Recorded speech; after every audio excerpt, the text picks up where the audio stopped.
but I didn't understand why they were angry at me, like I had done something. It was a really painful moment. And if anybody's watching right now, yeah, it hurt. It hurt. How about you, Sean? At me, like I had done something.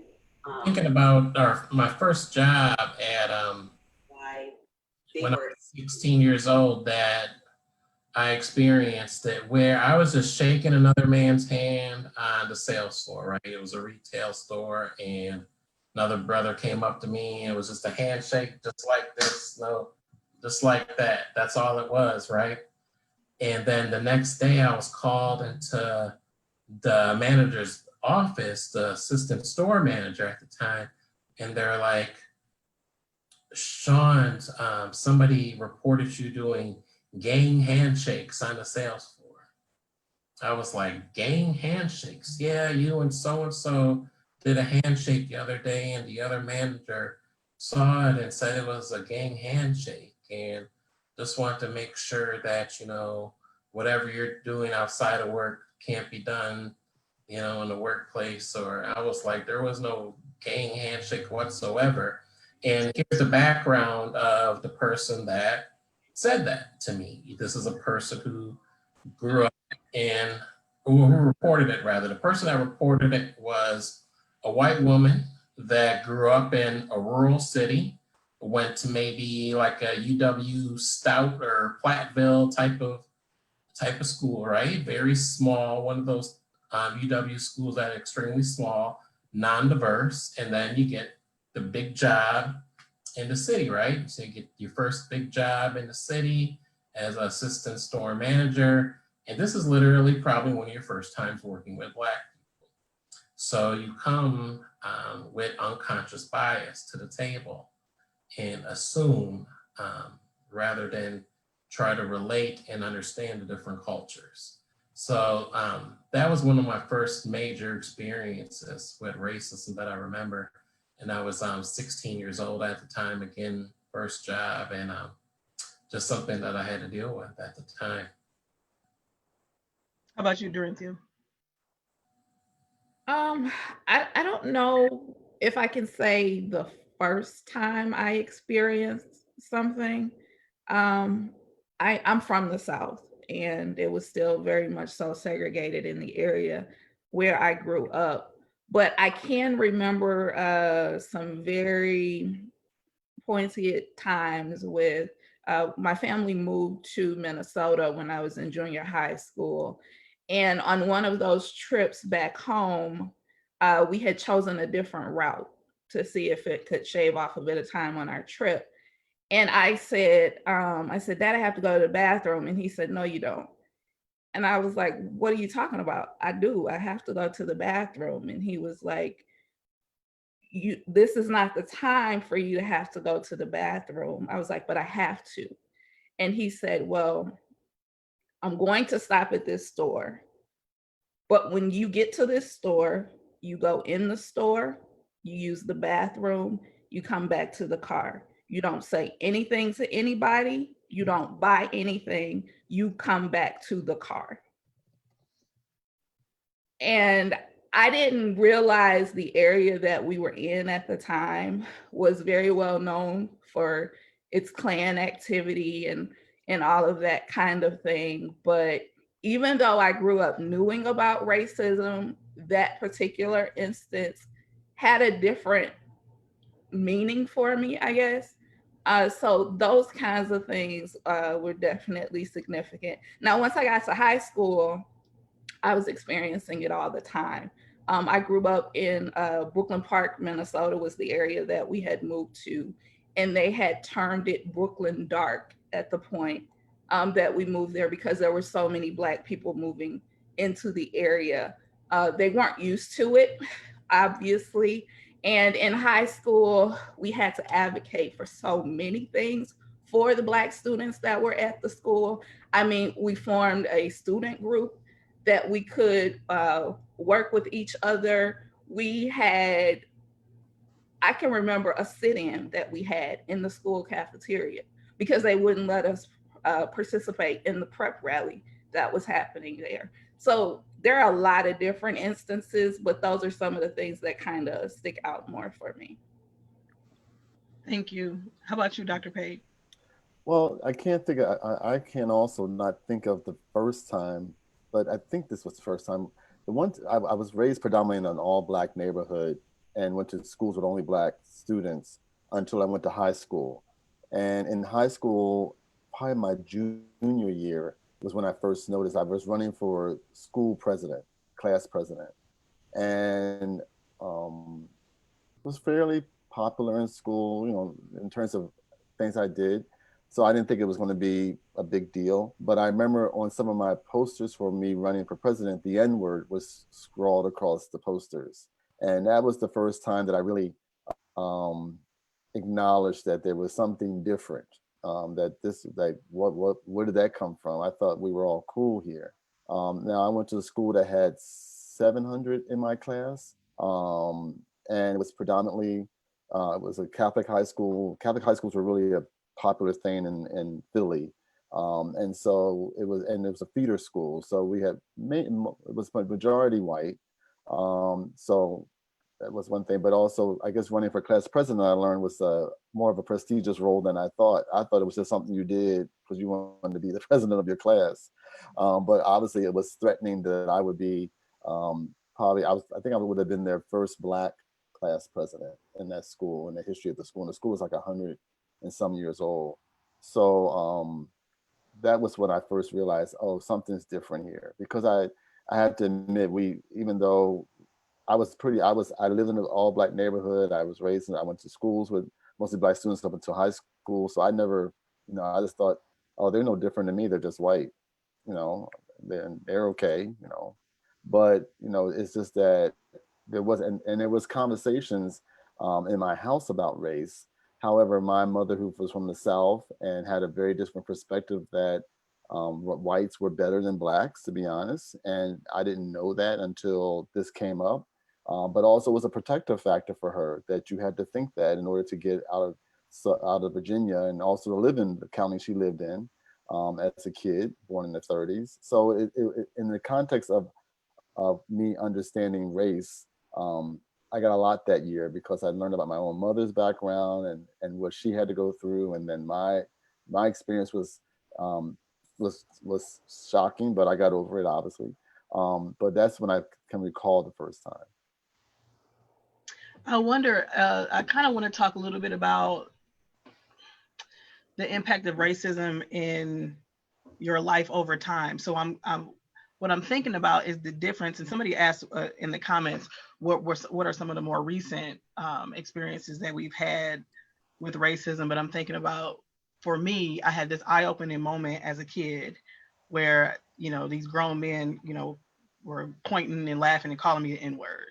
And over time, once my eyes were open, I started to see that same kind of behavior in different ways across my life. And I remember elementary school for me being a time when I started to prepare myself for it, or almost I learned how to fortify myself against it. So I remember being in school and the teacher, who wanted to be the Black kid in school during the civil rights part of the history book. It was like I would dread these conversations because all of the white kids are looking at us like, your people used to be slaves. And there was just something so shameful to me about the way that history was taught.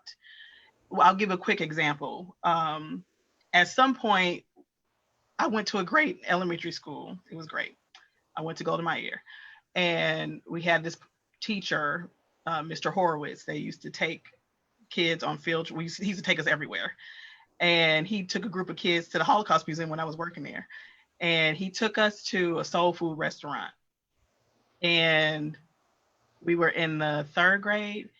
And I remember before we went to the soul food restaurant, he wanted to prepare all the kids for what we were going to experience. So he brought in like some leaves from collard greens, and he brought black eyed peas, and he just brought some other stuff so he could like explain what we were seeing. And at some point in that lesson, he described the food as slave food. And I don't know if he gave it enough context or what, but I just remember that stood out. And at some point, all of the kids started making a joke out of the food then. And I remember sitting there and there were some white kids asking the few black kids that were sitting there if this is the kind of food that we eat. And we all denied it. Knowing good and well, we ate greens and black eyed peas and, you know, a lot of the stuff that he was talking about. But I remember we all denied it because our culture and the way that we saw it, we knew that that's not what they were seeing, that they were seeing something completely different. And our job was to hide, almost to protect our culture from that ridicule and to protect ourselves from being pointed out. I could give story after story after story, but a lot of it was in my childhood. As I started to get older, I mean, I experience it every day. I'm almost used to it. I'm just wondering for you, what have been the mix of like overt racism and microaggressions? Like, what have you just experienced over your life? I'll start with you, Serena. Yeah, I was just gonna, I guess like to describe my experiences with racism, I have to describe a little bit about my upbringing. And that was, I was raised in Ozaukee County. My parents are white. It is in a 99% white, maybe it's gone up a little bit, 99% white town in Saukville, Port Washington, 2 towns. And it's very small. Of course, Saukville was around 3,000 people. Port Washington was 9 or 10. And just to jump back, and then I'll talk about some of those microaggressions and things that we prepare ourselves for, is like my first instance of racism is I didn't understand that I was Black for a long time. I'm biracial, of course, and my stepfather raised me, who's white, and then my mother. And I remember, I knew I was brown, but I didn't understand the concept of being Black. And so it wasn't until I was 5 years old and that I started elementary school that almost immediately I was being called a nigger, and I was being bullied, and people were telling me to go back to Africa, and I didn't understand the difference. And I remember being in art class and we had to paint self-portraits, and I remember this kid was like, "Ew, Stephanie, why would you paint yours brown? That's disgusting. You know, you're like the color of poop," and like all these different things that little kids say that are silly. But I was the only person of color in the town, in the entire town. And so obviously my parents had a conversation. I had a great school counselor, but I grew up, one of the things I prepared for was everything could be totally normal. I grew up in this environment, and then it was like a jolt back to reality, which is I could be out playing with my friends and then a car would drive by and just scream nigger out the window. Or I had an instance of playing truth and dare, and someone dared someone to kiss me, and then the guy freaked out and refused, and I found out on the bus that he didn't want to be known as being a nigger lover. And, you know, so it was like I had a very great childhood growing up where I did, but it was like it was always peppered with these instances of, or reminders that I was different. And I deflected them with humor, and I still do. I deflected them with humor, and I think that's how I learned to cope with it. I think as much of us do, and being biracial kind of adds a whole nother layer to that, where, you know, with Black identity and things like that. But I was prepared that when I walk into a room, I get stared at, or that someone might be watching me, as you said, Corey, walking in Walgreens. I was accused at like 5 years old of like stealing. I had an old white lady yelling at me in a convenience store, and I would have grown men screaming racial slurs in my face for stepping on their grass. And it was just like all these things like that that you bury down until you talk about it this week when all this stuff is going on. So, right. Yeah. Dr. Pate, I see you nodding your head, and I want to come to you because I know for everybody that's listening, Dr. Pate has to jump off the call, so I want to make sure we talk to him as much as possible before he has to go. What's your reaction, both to what Serena said? I saw you nodding your head and agreeing, and just in your work, in your life, your experience, what racism has been for people over time, over their lifetimes. You know, what this week has really made me think about is that Blacks do not have the privilege of not acknowledging the history of how they came here. where other people do have the privilege of not thinking about the horror of slavery, the horror of Jim Crow, the horror of racist housing policies, the horror of separate but equal, and the continued horror and the public lynchings of people who look like us, and how we have to mediate our life in a different way just to be safe and get home every day. And so that's what I've been thinking about a lot this week, because the foundation of slavery and what it meant to be and what it has meant for this country is not appreciated. One, in the way that there wouldn't be an America without Black slaves, but Black enslaved people. That's the truth and nothing but the truth. And for me, I thought about when Stephanie was speaking, I remember my 5-year-old son was just starting kindergarten, and we were looking for his first backpack at the Westtown Mall in Madison. And he was accused of stealing the backpack because I forgot he had it on. And it wasn't the backpack we finally agreed to, but he had walked out the store with it, and they accused my 5-year-old son of stealing a backpack. This security guard ran up to me screaming, "Thief, stop, thief." And I was thinking, who are these? I was looking for who they were talking to. And it's just those little things that happen, not little, but that incident that happened, well, my kids told me this curse like I've never cursed before. And I think they're still traumatized from it, because I told them, don't tell your mama what happened, because I really went off today. And I was feeling bad for them. And I took them and got them ice cream, trying to protect them from what I just did. But I was just so angry that they would accuse this little boy of, why would he steal a backpack and I have a wallet full of money? I just didn't even notice I was working, we were trying to get backpacks.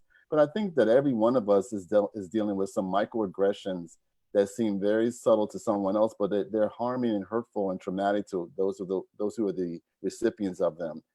From just walking in the grocery store, walking in the store when they were open, like a Nordstrom's or a Saks or the Macy's or any store, you feel like how can I help you is always too quick to me.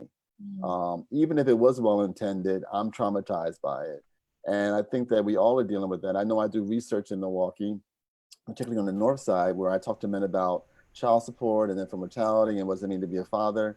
And if I'm not stopped by the police in a given day for driving around, just trying to find the address of who I'm trying to talk to in a neighborhood, that's something that happens to me no matter whether I have a brand new car or the car that I have, or I have a shirt and tie on, or I'm casual. I'm stopped by the police, and my colleagues are always like, well, David, you're a professor. They don't see professor on my head. They don't know that I have a PhD. They don't care about I'm a Black male, and they see a Black body, which represents a number of stereotypes and myths to them. So I think that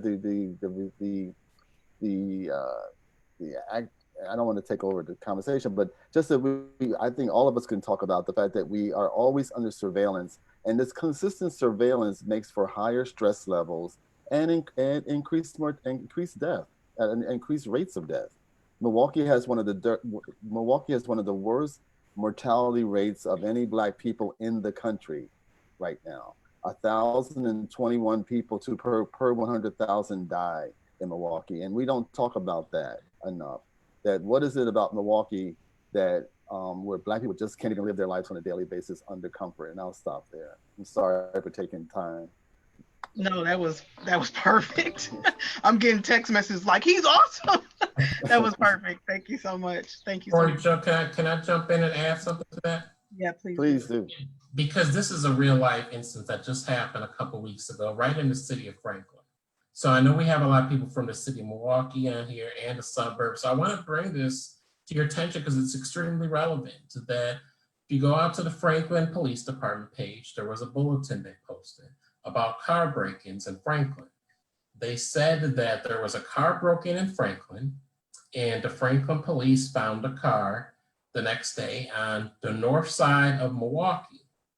Fine. They went on further to say, it's these types of people that are coming into our suburbs and stealing our cars and breaking into your homes. So the Franklin Police Department wants to remind you to please lock your home and cars to protect you and your families from these people in the city.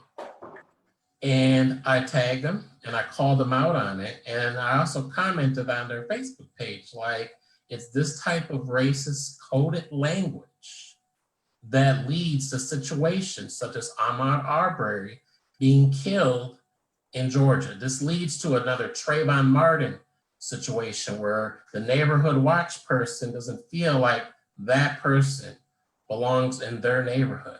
I said, this is why we have some of these problems in our community.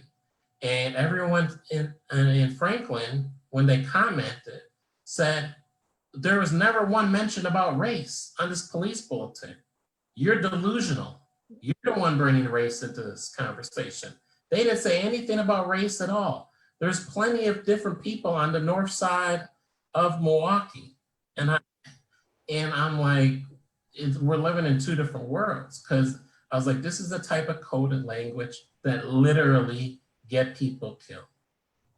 Yeah, and I want to bring Bethany and Dorinthia into the conversation too. And I think that's part of the reason why I wanted to have this conversation, because I'm seeing so many people that think or glaze over racism because it's not overt, and pretend that this coded language doesn't exist, or pretend that people don't really feel a way when they see a Black person come through the door. You know, like there's a reaction that people have to it, and I just really am sick of people pretending that it's not happening just because you didn't say nigger, you know. But I had a 360 review one time for a work project that I was on, and again, the only Black person on it. The only negative comment about me was that I didn't appear to fit in with the community. And even the mentor that reviewed the 360 came to me and said, you know, he was a 70-year-old white man, and he said, I know what this means, and I'm sorry. He gave me some advice. He told me, if you ever interview somewhere, if you ever get a different job and you interview somewhere, maybe you should straighten your hair. I mean, and he thought he was giving me he's trying to give me a tip, because what he wanted me to know is that when you come in the door with your hair like that, people feel something about it. As white people, we feel. He was admitting it, which is why I didn't get mad at him. Dorinthia, Bethany, jump in here. Wherever you want to, microaggressions, coded language, just anything you can express about what that has been in your life and what you've experienced. I think, well, Corey, you know me, and my friends and stuff would always say that I see racism everywhere. And it's like, because it's there. That is literally why I see it everywhere. And what you said about the man talking about your hair, that resonates for me, because I'm not biracial, but I recognize that, I've got color privilege, quite honestly. I can talk and do talk overtly and aggressively about racism. And because my hair is in twists and my skin is this pale, I am received better by white audiences when talking about it. And even that in and of itself is painful, but over the weekend, I was watching every single Dave Chappelle special on Netflix as therapy. And it's in the Bird Revelation that he's talking about the book Pimp. And he's talking about how some people are built to weather certain storms. And I knew from an early age that I was built to weather the storm of talking about racism and calling it out. But since this current, and I've noticed people are at a loss for words as to how to describe this moment. It is a moment of overt, of response and of unrest to overt and systemic racism. Don't call it riots, don't call it crisis. It is unrest in response to systemic racism. And I always thought, I can take this, I can weather this, I can get strong again and get right back out there to fight in protests and all the stuff that you do when you do this work professionally. But Thursday night, and I was very public about this, Thursday night, I had an anxiety attack, and I have never in my life had one before. It felt like a heart attack. And in reflecting and thinking on it, I was trying to figure out, well, what's the root of this and what's the cause? And there's lots of different reasons, but I think the biggest one is that as the nation is reeling from the pain of this moment, the pain of being confronted with what our great-great-grandparents have been talking about for generations. As the nation is reeling from it, I had to realize I've not sustained microaggressions to the way that I think other people have, but I have sustained racist trauma in a way that I have not dealt with. I have not, I'm in therapy, you know, I had to go through therapy to get through my divorce, but I don't talk about racism. And I realized I've sustained trauma. We had a training this morning at my job, a training for all of the managers on how to manage through stress caused by this kind of distinct moment of response to systemic racism. And the call to action was for us to really fortify ourselves, because on a daily basis, my not even 9 to 5, my 9 to 9 is big bombardment by racism. And this moment is so heavy that I fell apart, and my counterparts and my friends in this movement fell apart. And I am thankful to everybody else who stood up in those immediate days thereafter and was able to pick up the torch, because I'm telling you, the people, civil rights workers, we were broken. And a lot of us are still broken and reeling, because a lot of us are carrying racist trauma that we have not addressed. And this is why in this moment, we need as many allies as possible. We need everybody out there fighting for us. And I know I'm going off topic and I'm getting preachy, Corey, I'm sorry. No. But it was the heaviness of the realization that of what almost 20 years of talking about racism and dealing with it on a daily basis, you can't get away scot-free. You can't walk away from that without scars, and the scars are heavy. I wanted to end on a hopeful note with that. I went off topic. I'm sorry. No, it is what it is, right? It is what it is. Dorinthia, what are you thinking? I have so many thoughts going through my head right now. There have been so many instances. One that I'd like to share, though, from a couple of summers ago, I had a mentee at the corporation that I was working in. She was a young Black girl, and the program that she was in at the company, she experienced some very serious racism as a part of that program. And she was telling me about it. After a couple of instances where she was explaining things to me, and she was like, but I don't want you to say anything, because I don't want any problems. I don't want anybody to feel any type of way about me or for this to impact my career. And after a couple of instances with her, I just broke down. I just lost it. And she was like, I don't mean to make you cry. I don't want you to be upset. I said, I'm upset because these are battles that I have been fighting since I was a teenager.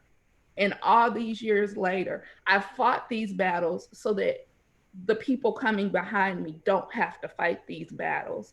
And here we are, 2018 then, 2020 now, and we're still fighting the same battles, which makes no sense. If you are in a position where the only Black people that you know are the ones that you see on TV and the news, and you're believing things like what they're putting on that website in Franklin, and that's your reality, that's your fault. There's too much knowledge out there in the world. There are too many positive Black images for you to see, people for you to interact with. And if your circle is still that small, that your point of view about an entire race of people is marked that badly, then that's your fault. And we have to be aware of things that are happening. We can't deny it and just say, oh, well, that's not mentioned anywhere here. You have to accept what people are telling you, look at things from their perspective, and see what are those things that you can do as an individual, as a part of whatever communities that you are a part of, to try and make those things different. Have I done anything to make somebody feel like that? Have I said anything? Who do I know that is a part of a different community? All of those questions are things that you could ask and ways that you can start to approach situations to make sure that you yourself are not contributing to the problem. I agree. Well said. Well said. Dr. Pate, I know you have to go here, so I want to give you a final word. We got 250 people listening. Somebody had a question about should they move into Milwaukee if they're a white person and purchase a home. And there's a lot of gentrification going on in Milwaukee, way more than I'm happy with, and people are being pushed out of Milwaukee. You can purchase a home wherever you want. You know, that's your choice, but understand understand the choice you're making. I do think that people who are of the majority should be acknowledging and understanding what the history of this country is.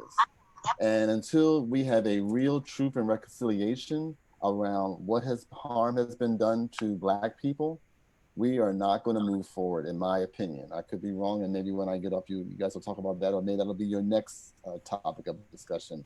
But I think it's time for truth and reconciliation. I think it's time for us to hold people accountable, but particularly those who are police, around the brutality that is allowed to happen. I am so tired of seeing a video that I don't even look at them anymore. I'll look at the beginning and I'll say, okay, I got enough, but I'm not going to look until it's over. But I just think that it's time for truth and reconciliation, and in a way that we really understand what Black people have had to go through, and that slavery is not something that is over and we should get over it.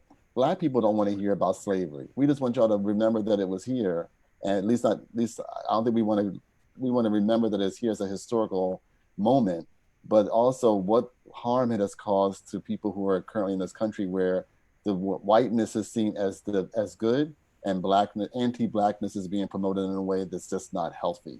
So thank you for the opportunity. I'm sorry to take up any more time. You guys are a fabulous panel, and we should do this again. Yes, and peace and blessings to all of you, and thank you for the work you all do. Take care. Thank you, Dr. Pate. Thank you for your time. Take care. Dr. Pate mentioned truth and reconciliation, and I think with our last of the time, I would love for us to talk about that. I want to take a minute and share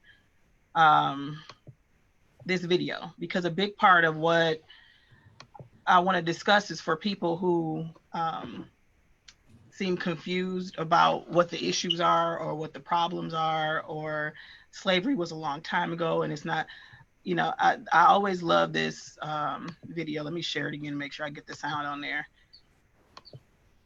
If you can't hear it, give me a thumbs down, because I want to make sure you guys can hear this. It's a short video that I think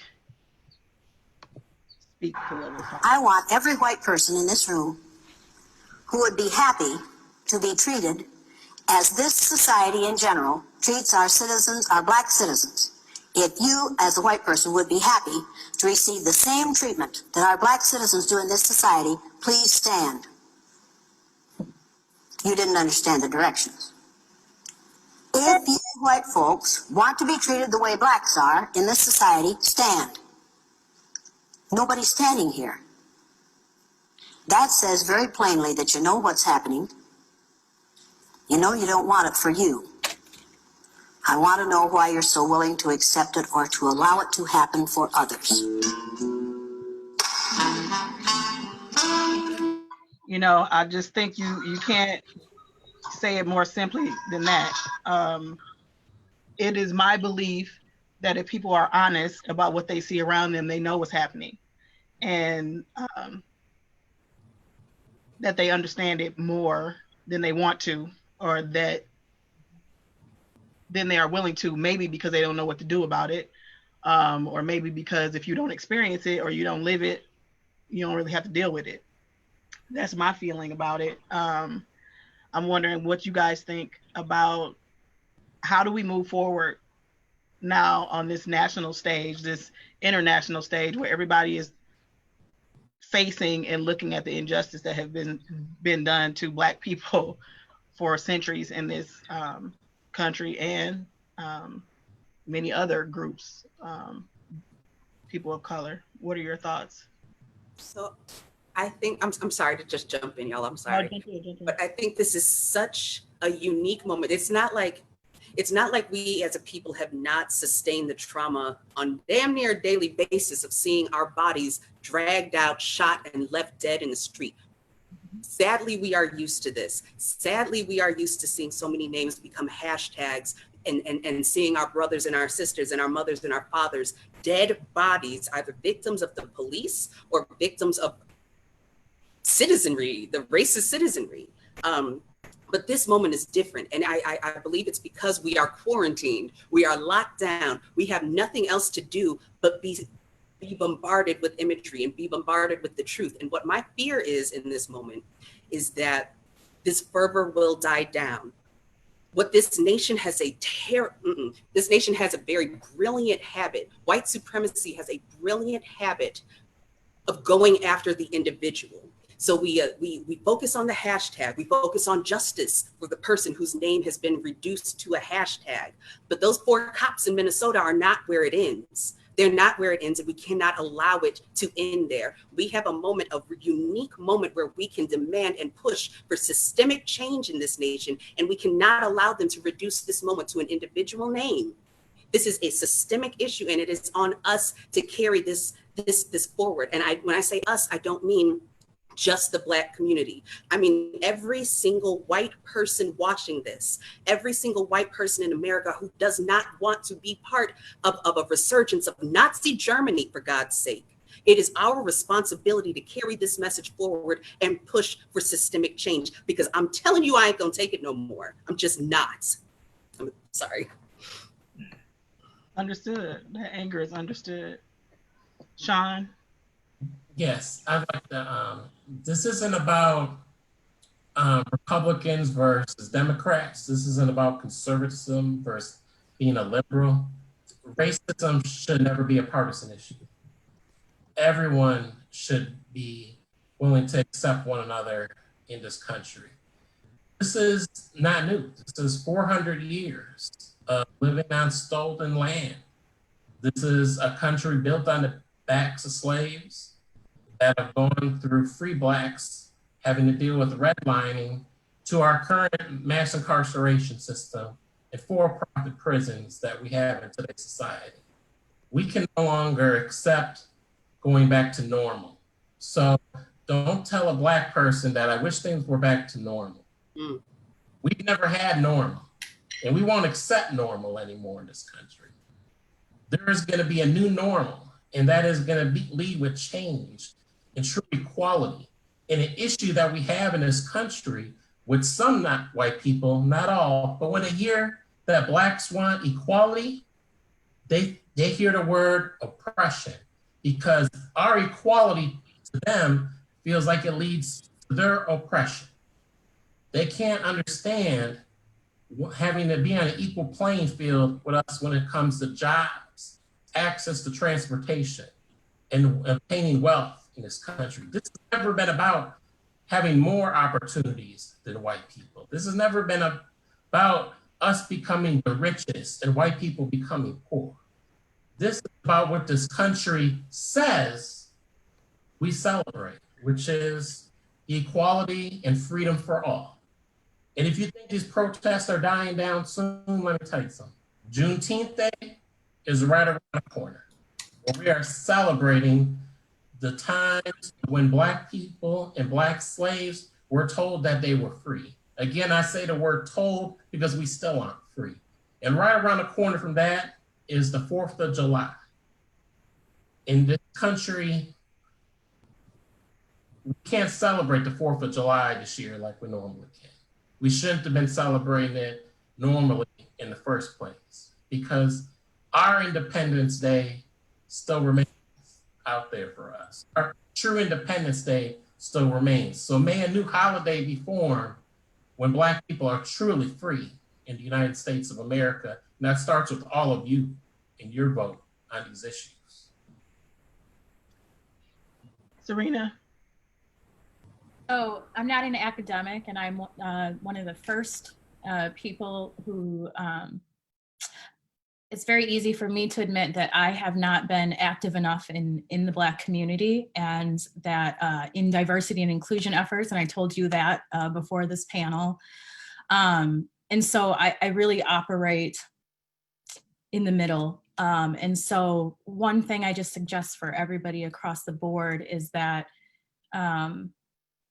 is to be open to those discussions, because the hundreds of messages I received over the week after I posted my letter has shown me that, unfortunately, because of the lack of exposure, because of the privilege of being able to ignore what is taking place, that now, as Bethany had pointed out, it's right in front of their face, and they're being confronted with that imagery, with these stories that are coming out. I think that it's really important to be open to those discussions. And a lot of people are afraid to reach out to people of color that they know, or they're afraid that they're going to say the wrong thing. And so I just urge everyone to be open to these discussions, be open to the dialogue that's here to take place.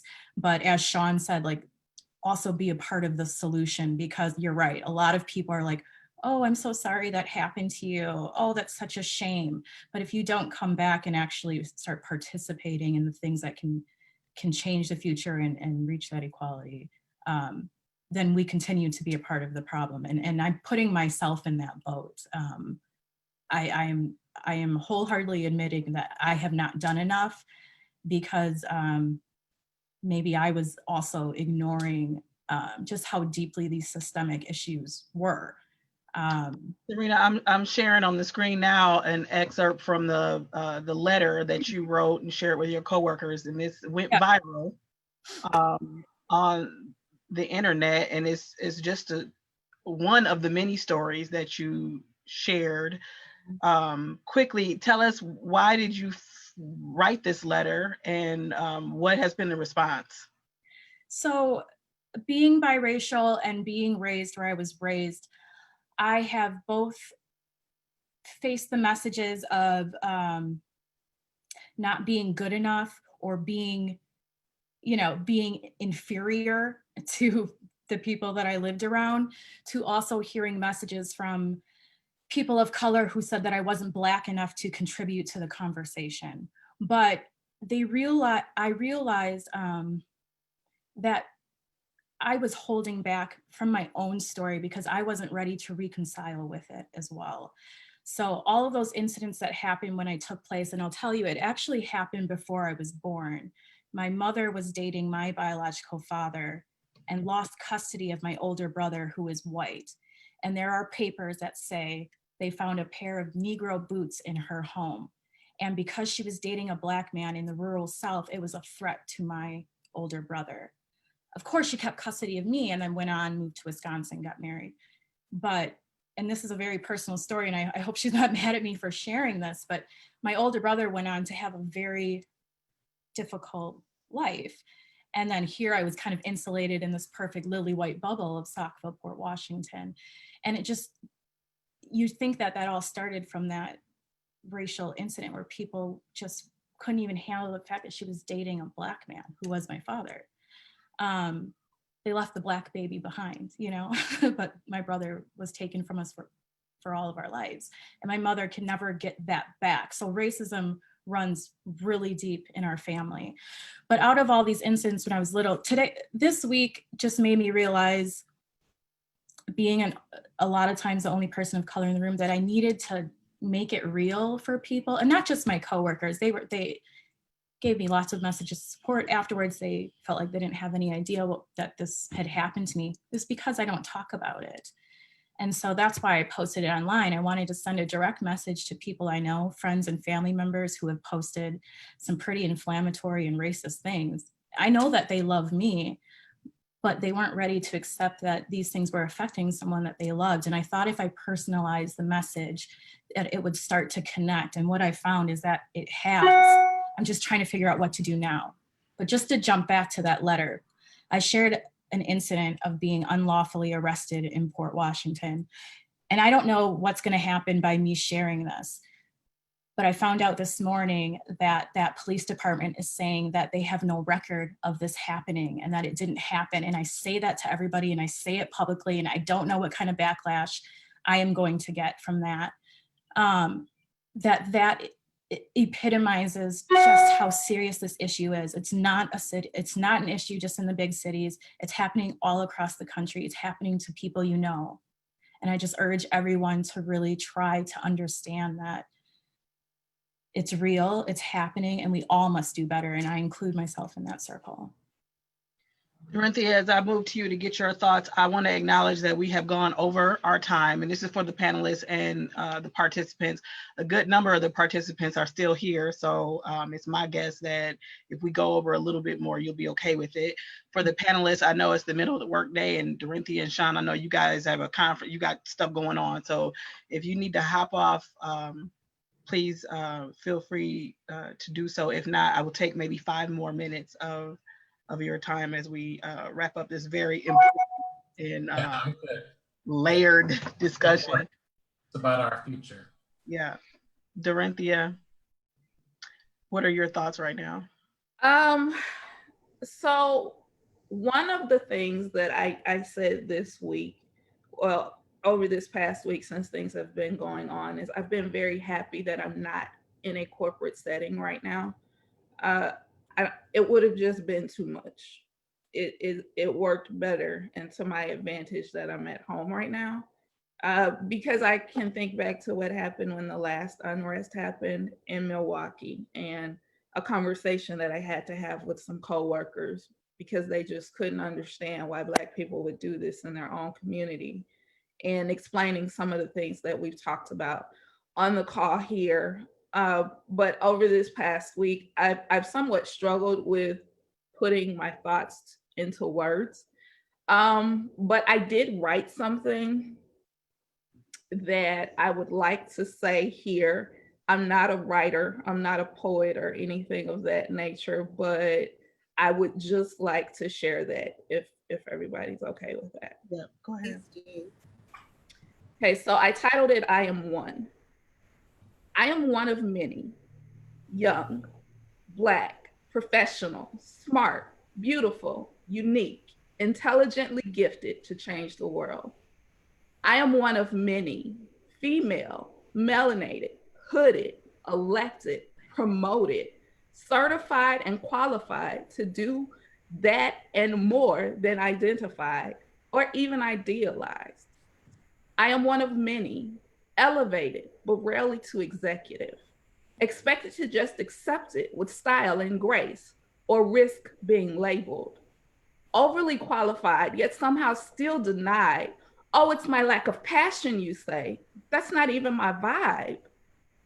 I am one of many, angry, hurt, disappointed, despondent, numb, guarded, code switching constantly to debunk the myths, working twice as hard only to get half as far, trying to catch my breath, but man, it just gets so hard.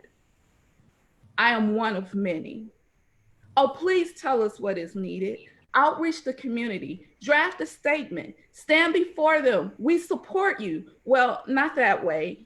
We did it. We got the spotlight, the award, the acknowledgement. Thanks for representing us. Please have a seat. Oh, wait, not that one.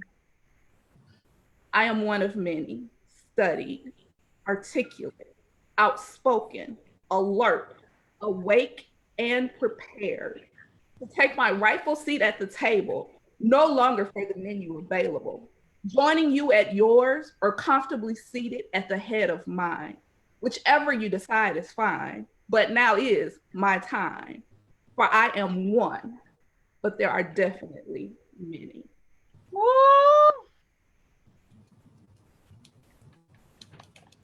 That was beautiful, sister.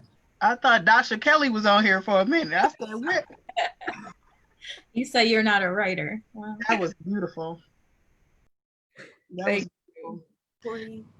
Corey, do you mind if I just one quick thing? I'm sorry. Yeah. I saw a question pop up, and as people are leaving, what can I do?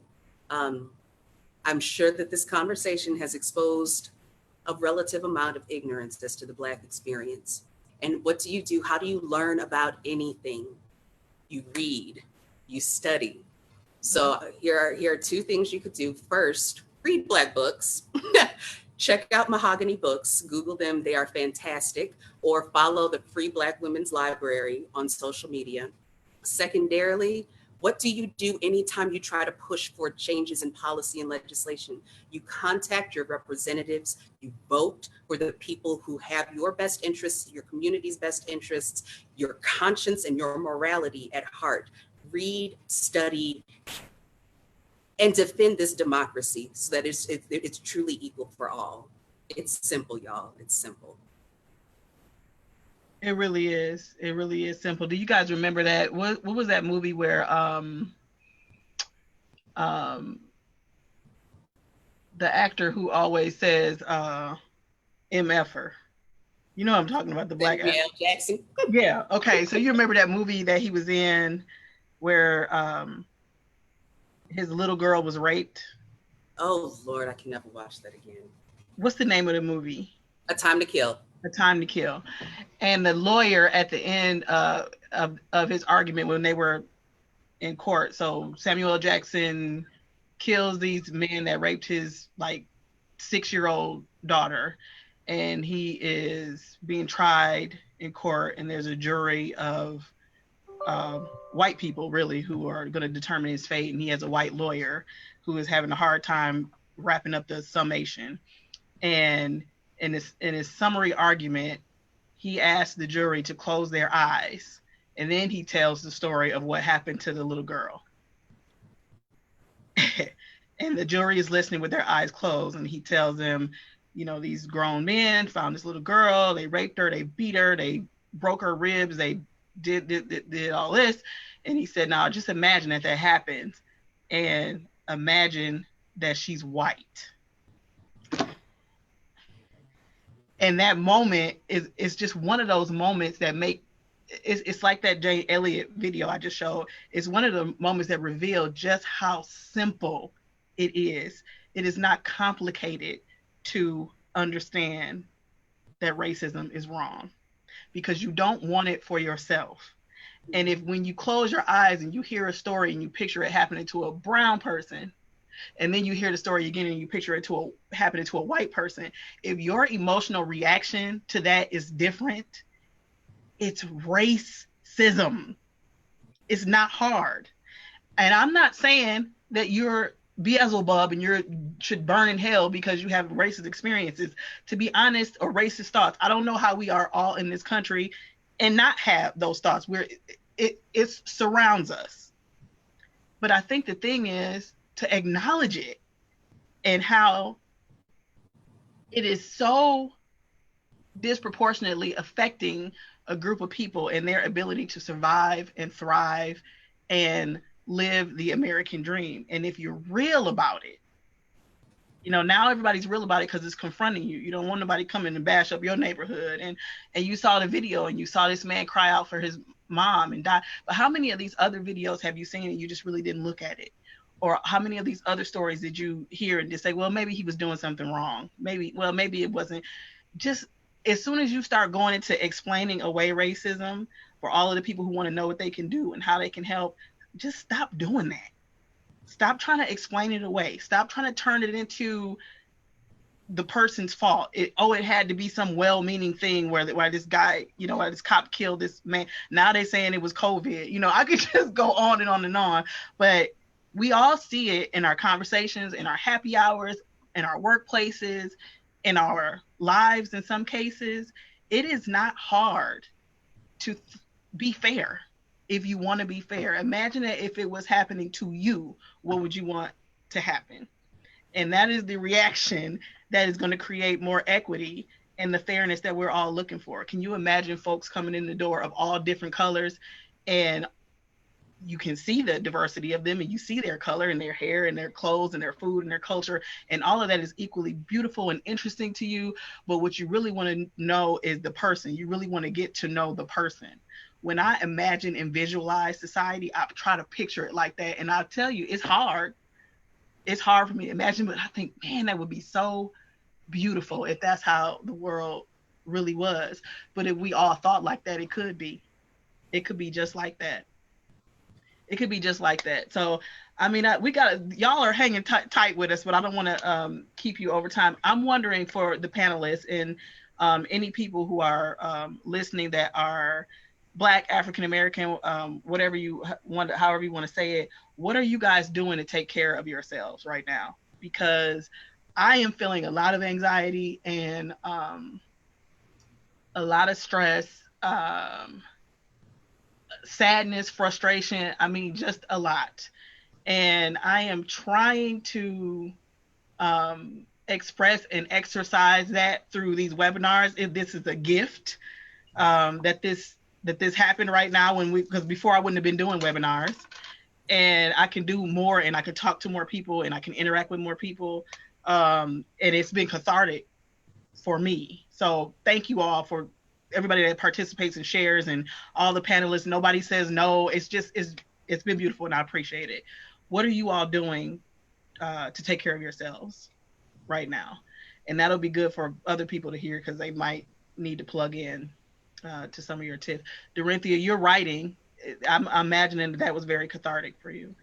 It was, and that's been very helpful. So journaling as well has been very helpful.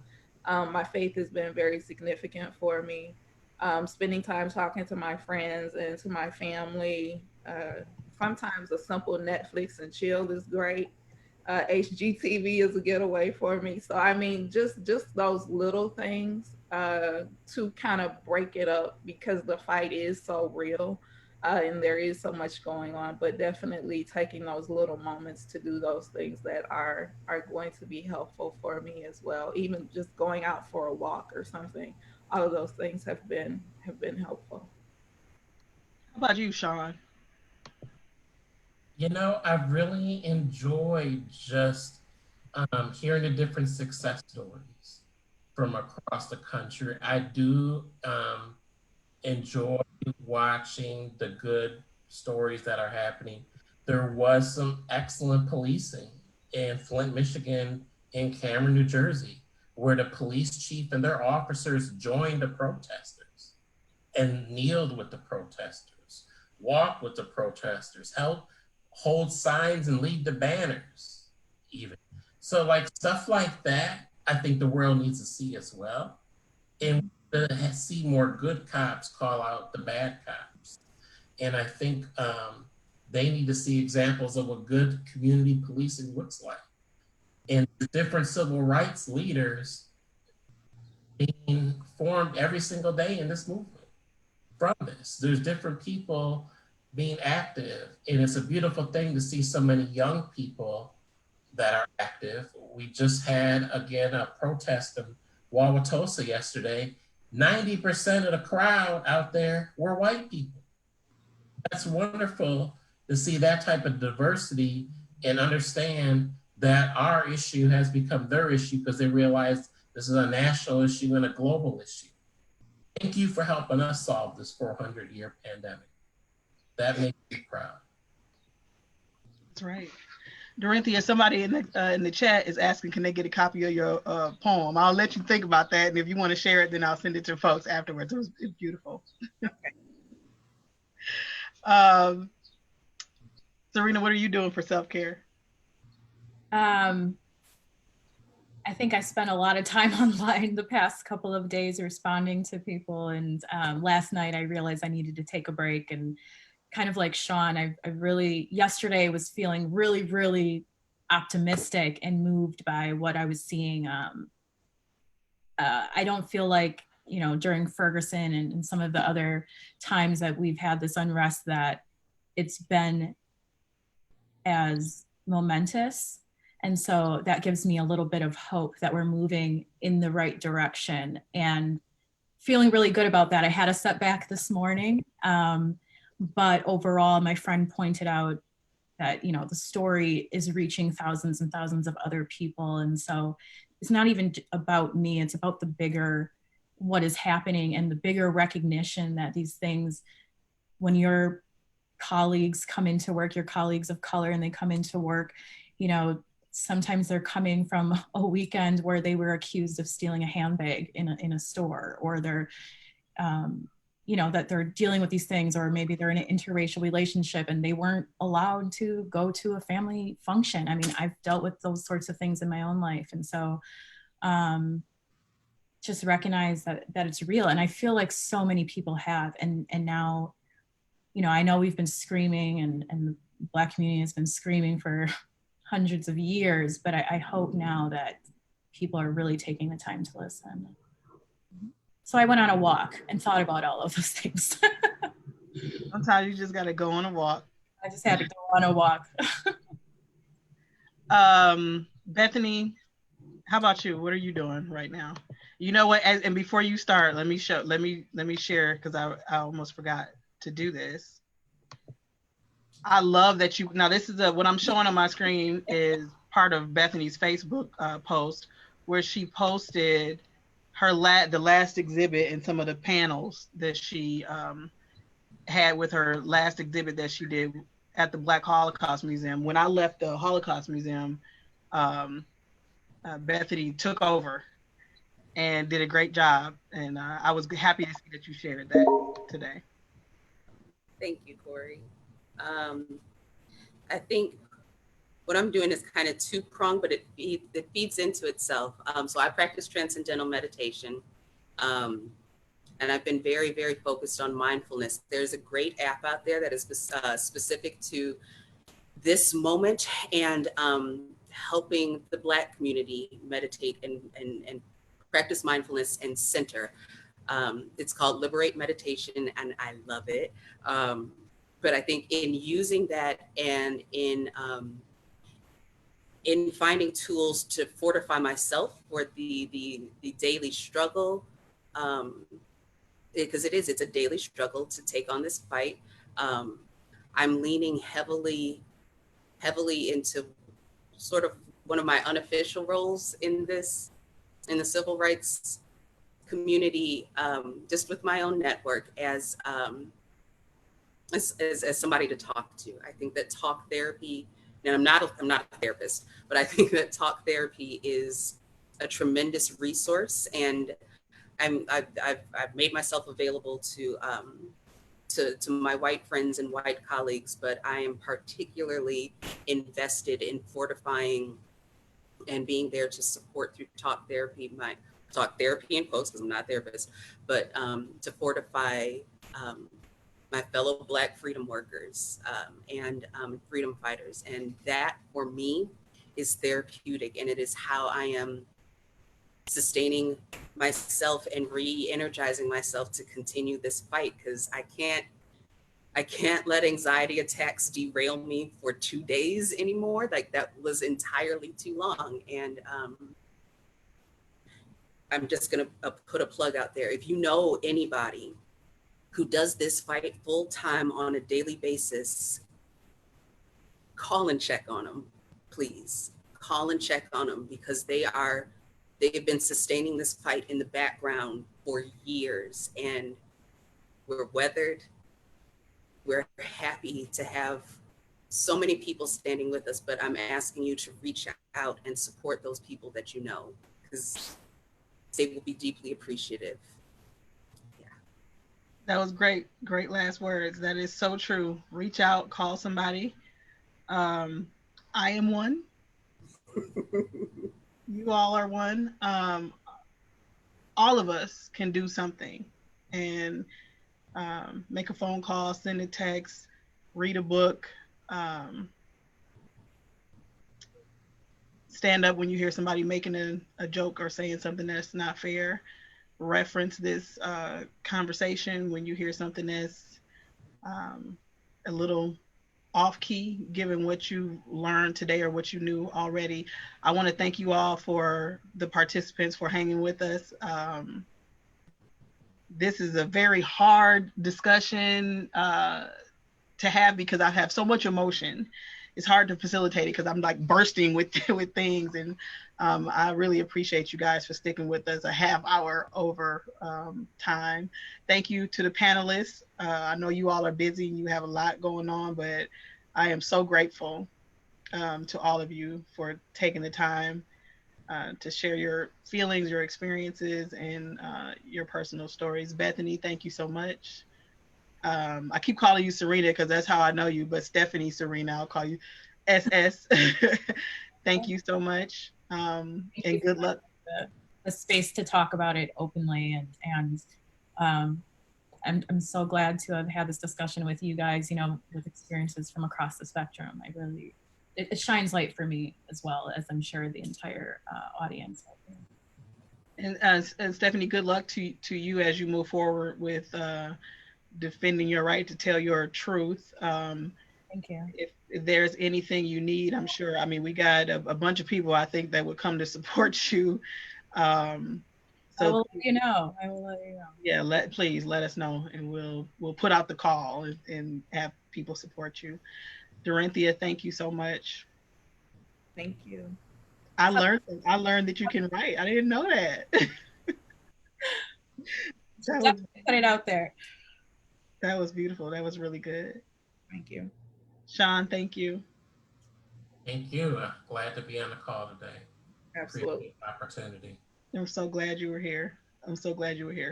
Okay, so for the folks that are left, I'm gonna do what I did the last webinar. I'm gonna play my little. This is the music that I listen to on YouTube. I go to, let me see, my little hip hop instrumentals. This is what I listen to when I'm working. Let me share it. And as you're listening to my favorite playlist, I want you to go into the chat and tell me. I've been listening to this nonstop. Have you been listening to this? Yes, I have. It's distracting enough. Yep. Just enough. But then there's no words, so you can really concentrate. But for those that are still here in the Q&A, or the chat room, I want you to give your last words, your thoughts, anything you want me to share with the panelists, because I'll save the chat and share it. And most importantly, if there's anything that you want to see us talk about or things that are on your mind, please leave a comment in the chat. I will see it, and we will make sure we try to incorporate it into our programming. Okay. Thank you for participating, and thanks to the panelists for. This was just part of an experiment. Put some pictures up online, got some really good feedback. And for the participants, please make sure you have a great rest of your day. Thank you, everybody.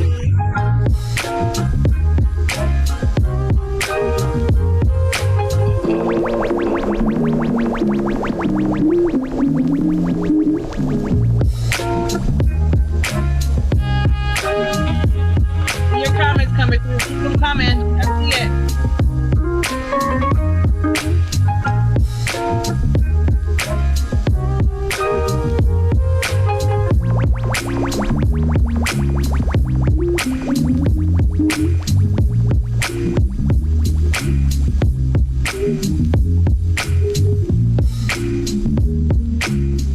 And let's go look in the chat. Look at all the love you're getting.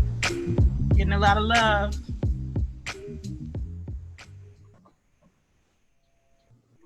Keep the comments coming.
a comment.